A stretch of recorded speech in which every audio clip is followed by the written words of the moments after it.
Ya, tentunya kalau kita bicara mengenai Sufi healing, begitu banyak ternyata ilmu yang belum kita pelajari. Dan insya Allah amanah ilmu yang hari ini kita dengarkan dalam program Majelis Sore, insya Allah bisa kita terapkan terutama dalam itu tadi ya, satu aspek baru didengarkan pada bicara mengenai proses pemilihan, pengolahan, hingga penyajian dalam bentuk makanan. Kalau kita bicara mengenai pola pikir Pak, kadang kan yang namanya hidup pasti ada aja masalah Pak ya. Yang kemudian juga setiap orang rasanya memiliki kadar masalah masing-masing. Bahkan dari kondisi COVID hari ini begitu banyak permasalahan terjadi, baik itu ekonomi, kemudian sosial dan lain sebagainya, yang tidak sedikit juga yang mengakhiri hidupnya karena begitu banyaknya permasalahan yang ia anggap tidak terlalu kuat untuk disandangnya. Bagaimana tanggapannya dalam proses Sufi healing ini sendiri? Dalam Sufi healing yang namanya maqamat dan awal ya. Maqamat itu merupakan tahapan-tahapan atau stasiun orang menyebutnya perjalanan seorang sufi atau seorang salik untuk menuju Tuhan. Dan di antara maqamat yang relevan untuk kita bahas ada maqamat sabar dan syukur ya. Ini berdampak kepada pola pikir tadi kan. Katanya begini, ajaib orang muslim itu kata Nabi kita kan, orang yang beriman itu ajaib anunya ketika mereka mendapatkan mendapatkan kebaikan mereka bersyukur, ketika mereka mendapatkan musibah mereka bersabar. Jadi semuanya positif ya bagi seorang yang beriman, orang mukmin. Nah, di kalangan para sufi ya ada yang benar begini, cara pandang terhadap sakit dan sehat gitu ya. Kita ke healingnya, ke pengobatannya gitu ya. Bagi mereka yang kita sebagai seorang muslim ya, seorang sufi diminta untuk terus memohon kesehatan untuk kita ya. Doa kan kita terus minta doa ya, agar diberikan al-afwal afiyah, diberikan kesehatan ya. Afini dalam doa yang disembahyang gitu ya. Kemudian juga diminta doa kesehatan. Itu yang harus senantiasa kita panjatkan kepada Tuhan, diberikan kesehatan. Namun apabila kita juga diberikan kesehatan, maka disikapi dengan cara pandang yang positif ya. Karena bagi para sufi yang namanya sakit itu bagian dari proses ya, yang riyadatul nafas ya, latihan jiwa, olah spiritual ya. Jadi untuk membangun jiwa itu ada yang namanya sakit, itu proses ya untuk akselerasinya di sana gitu ya. Jadi ada pandangan positif ketika kemudian ditimpa bencana gitu. Kan kita ketahui ada yang bilang begitu, ketika seseorang ditimpakan sakit bisa jadi itu sebagai penghapus dosa. Iya benar. Bisa jadi kemudian sebagai ujian atau bisa jadi sebagai teguran begitu. Itu benar berarti Pak? Jadi bagi sufi kan, itu yang namanya sakit tadi bagian dari proses ya. Itu jadi dipandang secara positif ya.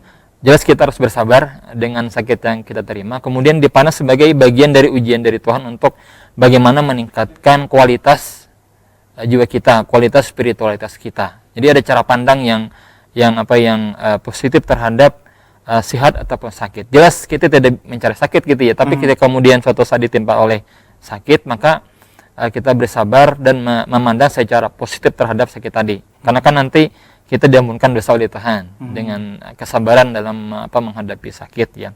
Kemudian bahkan kalau seperti wabah corona, kan ada hadis Nabi, kalau orang meninggal karena wabah dia mati syahid gitu ya. Jadi kan ini juga positif juga kita dalam memandang suatu peristiwa. Jadi itulah keistimewaannya sebagai umat muslim. Iya, gitu keistimewaan kita. Jadi ibaratnya kita berpikiran yang senantiasa tidak stres gitu ya. Tidak stres, tidak tertekan dan beban. Kalau kaya syukur, kalau miskin sabar, semuanya kan bagus gitu ya. Semuanya bagus ya. Kalau sehat disyukuri, kalau sakit ya sabar. Nah, kalau dengan cara pandang yang positif ya, itu kan nanti berdampak kepada fisik juga. Kalau kita misalnya ditimpa bencana, ditimpa sakit ya, kemudian stres, kemudian yang tadi kan sampai putus asa, putus harapan ya, dengan rahmat Tuhan ya, itu malah tidak bagus ininya. Jadi ibarat tuh sudah jatuh tertimpa tangga pula dampaknya itu. Jadi agak berat gitu ya. Jadi kita di Islam sudah diberikan sejumlah ajaran. Jadi kalau memohon doa ya untuk kesehatan, tapi kalau misalnya pun nanti mendapatkan musibah, sakit ya, berupa sakit, maka kemudian kita menyikapi secara positif dan sabar gitu secara bijaksana, dengan sabar gitu ya. terus juga berupaya untuk Tawakal dan kemudian ikhtiar tentunya. tawakal itu juga bagian dari maqamat ya, tawakal, ridha kepada kepada apa yang telah ditentukan oleh Tuhan. Nah, ini yang tadi yang pola pikir tadi ya, pola pikir. Nah, kemudian kalau yang lain-lain tuh banyak ya, yang dari aspek terutama amaliyah sebenarnya, amaliyah. Boleh sedikit mungkin kita Jadi amaliyah para sufi ini kan sangat berkontribusi, sangat organ ya, sangat relevan untuk tadi kan upaya healing ya. Misalnya para sufi sangat menekankan yang namanya salat ya, terutama salat. Kalau yang wajib kan sudah biasa, salat yang sunat itu secara fisikal aja dulu ya, secara fisikal itu kan bagian dari olah tubuh ya, iridatul badan gitu ya, latihan badan. Selain yang utama pada aspek fisiknya ya, itu pada sembahyang. Kemudian puasa itu malah yang menjadi ajaran utama para sufi gitu ya. Jadi kurangi makan, kurangi istirahat, kurangi tidur. Itu bisa surganya di kalangan para sufi ya. Ini kan juga jelas ya. Sumu tasihu kata Nabi kan. Berpuasalah maka kemudian kamu akan sehat. Nah, kemudian ada lagi bacaan-bacaan zikir amaliyah yang mungkin di kita keseharian mengenal istilah ruqyah ya.